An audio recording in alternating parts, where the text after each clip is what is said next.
tribal trails. The Son of God, He's near. He chose to walk with us these tribal trails. Tribal trails. Hello and welcome back to Tribal Trails. My name is Liz Janile. We hope you will enjoy our conversation with Gerald and Cindy Whitehead today. We had previously heard how they met and got married, and it was so great to see how God worked in their lives and their marriage. They are from James Smith Reserve.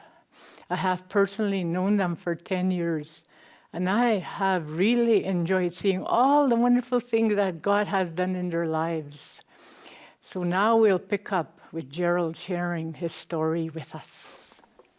Yeah, I know that you did some chuck wagon races. Tell a little bit about that. Well, in 2006, my cousins did their race away, so Lucas wanted to get into it. So I said, well, what do you want to do? You want to race or do you want to play ball? So I said, I want to race. So I started buying horses, and I started learning how to drive the chuck wagon, you know, and it was very, it's also, my uncle's done it, and so I wanted to race too. So I raced that for a while, but it's that lifestyle is different, eh? You know, there's not really any connection to the Lord there, you know. So I've been trying to. My son's going to take over, but I think I'm not going to be driving anymore. I enjoy driving horses. I enjoy driving the chuck wagon, but it's you know, it's a thrill that you just can't seem to explain, especially going around the barrels and going around a track like that. So and I've always been around horses throughout my life. Like I remember we used to spend a lot of our summers in the bush with the horse and wagon. Eh? So I heard you had an accident with the horses. Well, a couple of them. The very first time I practiced around the barrels and went around the track, I couldn't stop them because I was so pumped, I was so nervous, and then by the time it came time to stop them, I had nothing because I was so nervous, I was drained, and I couldn't stop my horses. I went on the track about 3 times because I couldn't stop them. Lots of power there, eh? Yeah. Oh, yeah, a lot of power in it. You got to learn to save some of your energy for the end of the races, because if you're going to have nothing, you can't stop your horses. Yeah, so we went on the track, and then eventually my lines started to slip on the lead horses. So that one stepped a little too much, and the horses took off the track. Went in between these, took off the fence, and I'm flying out of the chuck wagon in the back of the box. I landed, and then all I could see was these trees coming. So then we hit them trees, and my lead team took off, and then my pole team was going to start going again, and I got out from the back of the box, and I grabbed them. So we had to go look for my 2 horses because we didn't know which way they went. Yeah. So, and then the first accident happened at Prince Albert. They were racing there. Then these guys asked me to come and hold for him, and he said, which one do I hold? And he said, I don't know, hold that one, he said. So as I was going to go hold them, the horses kept going this way. Like, I couldn't get close to them, so finally I was getting close to them, and that one horse kicked me, busted my jaw in 2 places here in 1 year, and then the other half here, and you know, I went down, but I only went down on one knee, and then I got up again, but my jaw was all busted up, and I just went walking straight to the ambulance, and I got in the ambulance, but that was a very powerful experience to feel the pain. I don't know if I ever want to experience that kind of pain again, because it was something that unexpected, like I said, and I think if that horse would have kicked me at the right place, he would have died. And so you were saying that you had an issue with the Lord. Was that one of the reasons why, or else did you think about the Lord in those situations? Well, I've always like I said, I always believed that there was a God, you know, inside. But it was up to me, like through issues with being raised in an alcoholic home and a lot of dysfunction. You know, it's almost like God. How come God can't be there if there's a bad situation happening? You know, like with alcoholism. You know, and things like that. So then that's where like I started to realize that if God is a punishing God or a bad God, well, and then people say He's a good God, pray to Him, and yet how can those things happen? You know, so those are the things that for me I had to really come to terms with. You know, and I just this last couple of years I started to realize that free will. You know, when God says that each one of us have free will, you know, to do things whatever we want, you know, and that's where that I started to realize that people back then, it wasn't God that was doing those actions; it was people, you know, and even in events, either at growing up at home there or in like there was a lot of alcoholism in my home. Like I ended up in a foster home for a bit, and then went to residential school, you know, and those are things that for me, like I knew alcoholism and addiction took a lot away from the family, you know, and I started to realize when I sobered up where my dad came from, and my Muslim went to Elkhorn, Manitoba, Indian residential school, and then my dad went to Gordon's. And then there were short numbers in PA here, so some students were sent here because they needed numbers here, because that's the only way these residential schools would operate, is because they needed numbers. So and that's when I realized that my dad was how he was, because my Muslim and him, there was no lack of parenting. Yeah. So I couldn't blame my dad anymore, because if I was going down that path, then it was me. It was no longer my dad. It was me. So, and that's where that for me, like I started to realize that for me it was I had to change my life. Yeah. I couldn't change my dad or my Muslim. I had to change my life, Yeah. and that's where I started to come closer with the Lord, because, like I say, I ran into people along the way. Like when I was 8, that video I seen, and the Fontaines for part of my life, and then other people in Mrs. Lutz and Mrs. Eastman. I'd run into them throughout the years in my life. Like if it wasn't running into them two ladies over the years, and remembering what I experienced with them in Thursday evenings, you know, learning the Bible, you know, I always believe that the missionary work is very important. It touches somebody along the way, and it carries them a long ways, you know. So those kind words and those kind gestures, those things, they mean a lot. So I mean, sometimes in our life, do we have a stake to put in? Was there ever a time that you said, now, you know, I don't fully understand, but this is where, Lord, I want to follow you? You mean like an awakening? Well, I think it was my Uncle Clarence. He met some people in Nipawin, Ray Barniski and his daughter Rachel. You know, we went to this church, and then I was sitting there before church, and it was almost like this hand touched me on my shoulder. He said, "Gerald." You know, and I looked. There was nothing, and nobody there. So I sat there in church, till just thinking. Almost, should I run? Should I take off? Or should I just sit there? So I just sat there, and then I didn't tell nobody for a couple of years after what had happened. Yeah. But I just, like I said, I sat there in church, and I thought, what or who touched my shoulder? Yeah. You know, and I mentioned that to Ray at one time, and he said it was the Holy Spirit. He said, you know, and that's something that kind of answered that question, because I never told anybody. I just after church I went home, and that was and it's almost like I still feel that hand once in a while, because it was so real, you know, and I heard that voice, Gerald. So, and to me that was an awakening kind of thing to me, anyway, or something that I had to experience. So. This is another song that was written by my cousin Delphine McLeod, and it's called Jesus, I Know That You Love Me.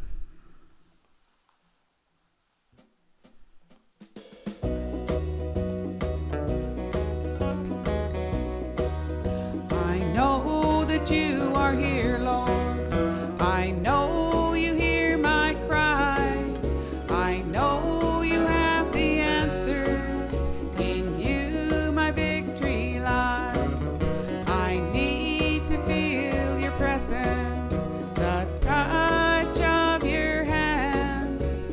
Pour out your love, Lord.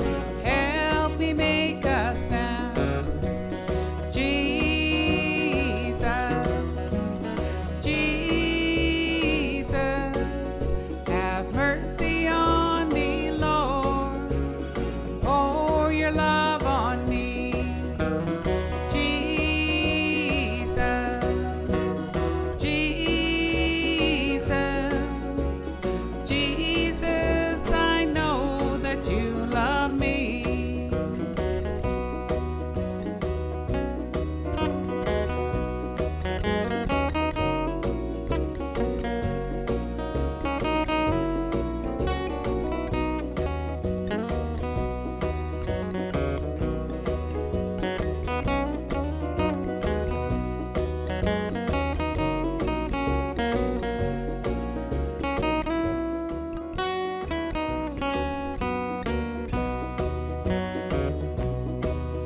I thank you for your touch, Lord. I thank you for your love. I thank you 'cause I know that you're watching from above. Your spirit leads and guides me. You show me the way. You help me to know that you're on my side today. Jesus, Jesus, have mercy on me, Lord. Pour your love on me. Jesus, Jesus, Jesus, I know that you love me. Jesus, Jesus, have mercy on me, Lord. Pour your love on me. Jesus, Jesus, Jesus, I know that you love me. Jesus, I know that you love me. After Delphine died, like you shared about how devastated and heartbroken you were, and how you had an encounter with God. To share a bit of that. I knew that you were supposed to pray for, I knew that you were supposed to pray to God all the time, and I would. And I would be, like, I would pray for thanking God for the day and everything like that. And when I needed prayer, I would pray to God. But you know what? I didn't believe in my prayers. I didn't believe in the strength of my own prayers. And I remember feeling, one day I was feeling really down and really overwhelmed with what was going on in my life at that time. And I had so many worries. I was worried about my children. And I remember just thinking, I can't take this anymore. I can't take this. And I decided then that, okay, God, I'm giving this to you. I can't handle it. I can't deal with it. Whatever your will is, I will accept it. I'm giving this to you. And it was just like after that, it was like, whew, I was so, I don't know, relieved, so light. And I remember thinking to myself, wow, this is what, when you really pray with conviction, this is what it can be like. Life can be I found now that life is so much better because when I do have problems, I can give it to God, you know. And I think just trusting, you know, just having that trust and that faith in whatever is going on in my life is how it's supposed to be. You had read the scriptures earlier about Him having plans for us.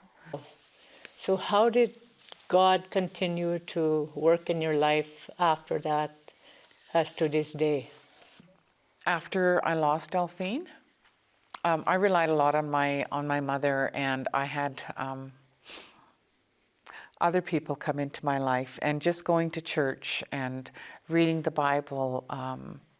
And I like to write scriptures from the Bible every night, and just doing that and understanding. I got a Bible that I could understand, because I couldn't understand the Bible that I did have. So I got a Bible that I could understand, and just writing the scriptures every night was so, I don't know, therapeutic, I guess, and it just brought peace to me.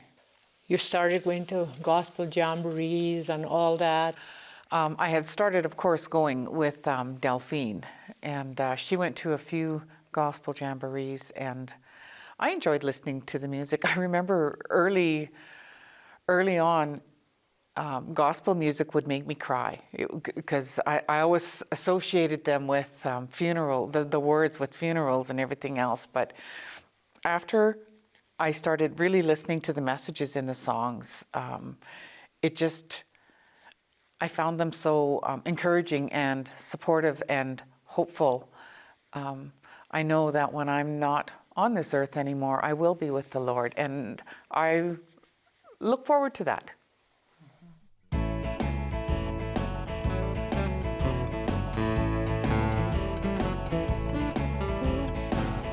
So many times I tried to get my life together.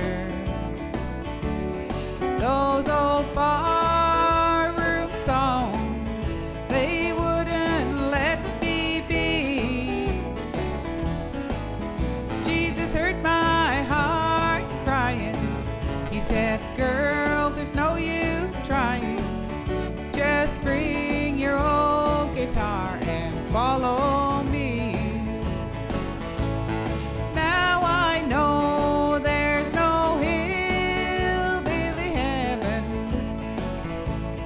There's no honky-tonky Joe Brown God's throne. You can't sing His praise on Sunday and sing the blues all week long. 'Cause if Jesus changed your heart, He'll change your song. It's hard to find a place to pray on the dance floor. You can keep your eyes on Calvary, looking through that bottle of wine, and you'll drift a little further away with every song the jukebox plays, and there'll be no altar call at closing time.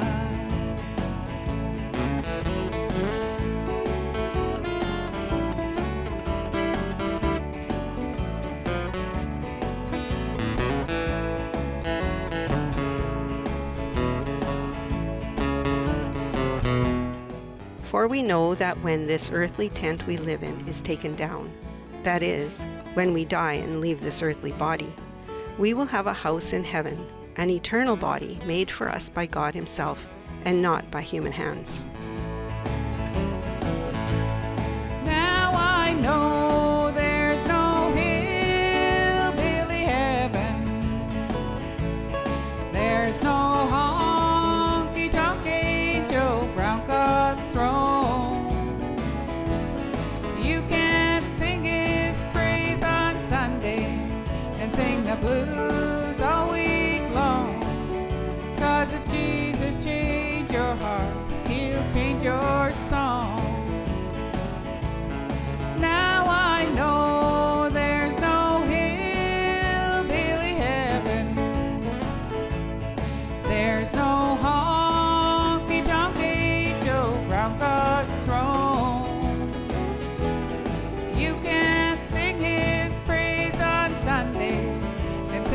blues all week long. 'Cause if Jesus changed your heart, he'll change your song.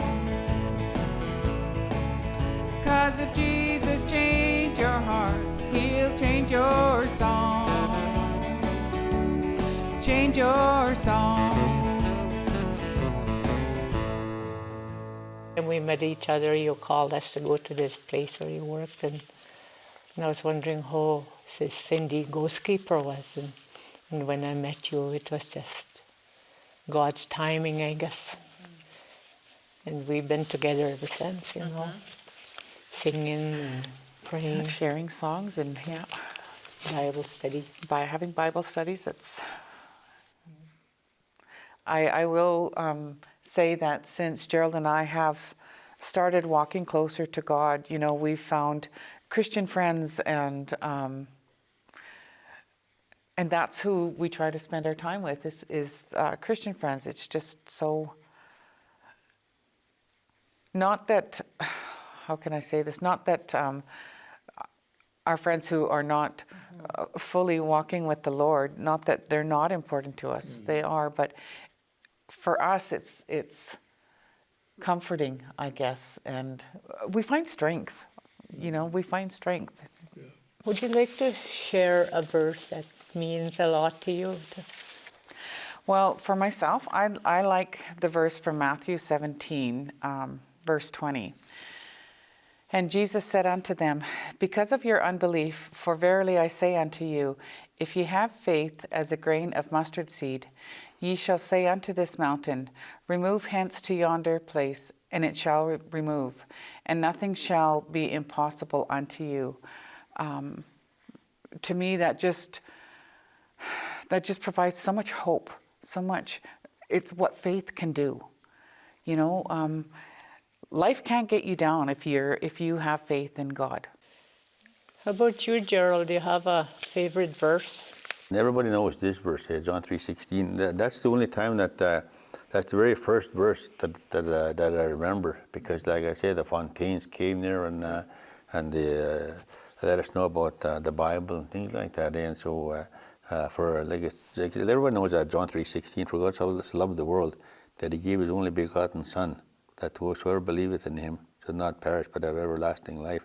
You know, and that's a very powerful verse, because you gotta believe, you know, and if you don't, I guess, otherwise you remain lost, you know, and to have eternal life, you know, for a person, we gotta work through some of those things in our struggles with life, in our walk with life, and if we don't, we're going to continue not trusting in the Lord, or not trusting in anybody, you know, and that's where that you got to start to believe. Otherwise, you know, when I worked in a treatment center for quite a few years, you know, sometimes you work with people and you see people, they've got a tight grip on the bad things that have happened in their life, really bad things, and it's up to them to let that go, and it's very difficult for them to start opening up and start letting go and start accepting God.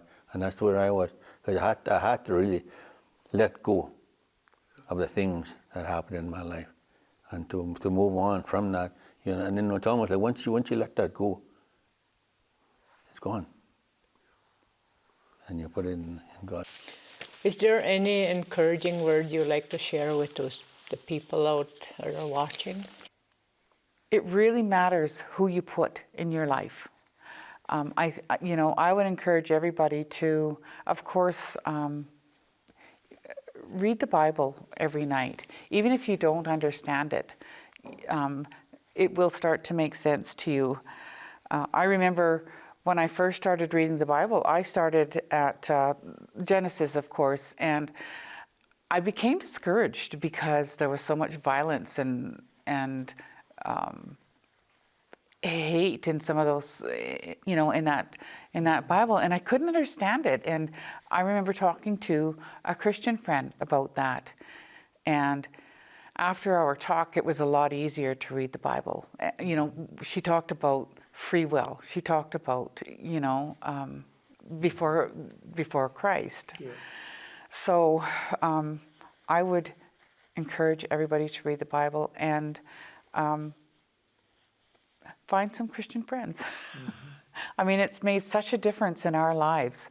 I'm still amazed today at the power of prayer, and people sometimes will phone and say, I need prayers. And I can pick up the phone or and get, people on a prayer lines, and prayer works. Prayer is powerful. So Gerald, was there anything that you wanted to share that we never asked about, or? Like I know in Alcoholics Anonymous, there's so many powerful things in there that for me, I think if it wasn't for Alcoholics Anonymous, I wouldn't be where I am today, because it slowly took me to accepting God, not to fight God, but to push Him away. But it was just it's a stepping place to know God. And one of the things the motto was in there, so let go, let God, and those are the things that for me I've had to really let go, let God, even though it was a struggle for me to let go. Like I said, it's up to individuals to if they want to hang on to what was bothering them, and to really let go. It's really meaningful and powerful, So I'm glad that this journey that I'm on, this, like you say, God has a plan for us, and that's and it's up to me as an individual to follow through with that plan, and then with God, Sometimes I don't know if I say things right, or I'm like my knowledge is not that great, but yet I know I've got to believe in God, because it's right there, and in times that we're in right now, it's the times we're in right now, you really need to, because there's so much fear out there. You got to work with that fear, and to accept God. So. Yeah. Are you ready to accept God's plan for your life? Don't wait. After hearing Gerald and Cindy's story and how God did remarkable things, they were glad to accept Jesus into their lives. Now they have good friends, they have joy and meaningful lives with a good future in heaven. And this can happen to you if you will surrender your life into God's plan. Do it now. We have people ready to talk with you. Just call the number below. Thanks for watching, and we will see you again.